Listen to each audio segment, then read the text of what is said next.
मित्रांनो नमस्कार. जिव्हाळ्याची भीम चॅरिटेबल ट्रस्टचा मी मुख्य सचिव सूरज हेमके. मित्रांनो, जी सेवा आम्ही चालू केली या सेवेचा प्रारंभ म्हणजे 5 जुलै 2017. ही सेवा मुख्यतः कोणासाठी आणि का? मित्रांनो, समाजातील अत्यंत दुर्बल घटक आज आपल्या परिस्थितीमध्ये आढळत आहे. त्या दुर्बल घटकातील निराधार मातापित्यांना आधार व्हावा व जिवंतपणी ज्या लेकरांनी आपल्या आईवडिलाला सोडून मरण यातना देण्याचं काम केलेलं आहे त्या निराधारांसाठी माझी ही अन्नदान सेवा.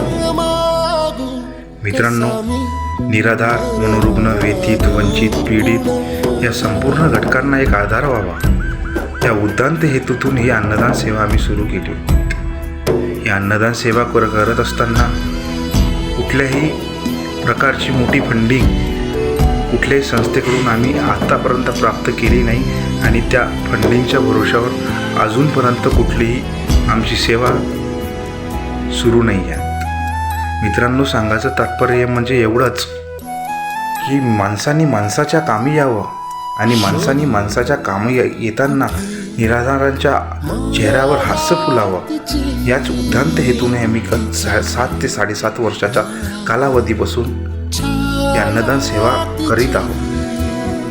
अन्नदान सेवा करत असताना कुठल्याही धर्मातील उत्साह असो तो देखील साजरा करण्याचा नेहमी आमचा प्रयत्न असतो.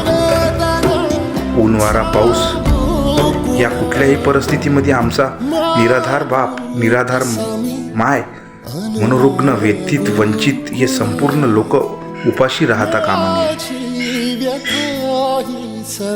या सेवेच्या माध्यमातून सांगायचं तात्पर्य म्हणजे एवढंच की कुठे ना कुठे माणसाने माणुसकी जपली पाहिजे व ही माणुसकी जपत असताना आम्ही गेल्या 7.5 वर्षापासून एक माणुसकीचं नातं जोडून निराधार मातेचा लेक म्हणून, तर निराधार बापांचा लेक म्हणून, तर मनोरुग्णांचा बंधू म्हणून ही अन्नदान सेवा आज ही जिवंत ठेवलेली आहे. वर्षातून 3दा त्यांना कपडे म्हणा व त्यांच्या वर कुठलाही खर्च म्हणा, तसेच नकापासून तर डोक्यापर्यंत साफ करण्याचं काम देखील आम्ही करत असतो.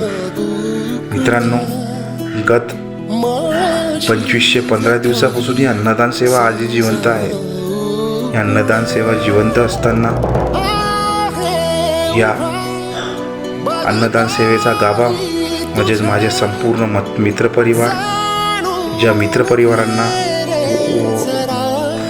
मित्रपरिवारांनी मला आधार दिलेला आहे, तसेच संस्थेचे अध्यक्ष यांचा नेहमी मी ऋणी राहील व ज्यांनी आजपर्यंत मला त्या सेवेला आर्थिकदृष्ट्या आधार दिलेला आहे त्या संपूर्ण घाटंजीकरांचा, व्यापारी वर्गाचा, मित्रपरिवाराचा व संपूर्ण बंधूंचा मी नेहमी ऋणी राहील व ही अन्नदान सेवा यानंतर देखील अशीच जिवंत राहील अशी मी तुम्हाला ग्वाही देखील देतो. जय हिंद, जय महाराष्ट्र.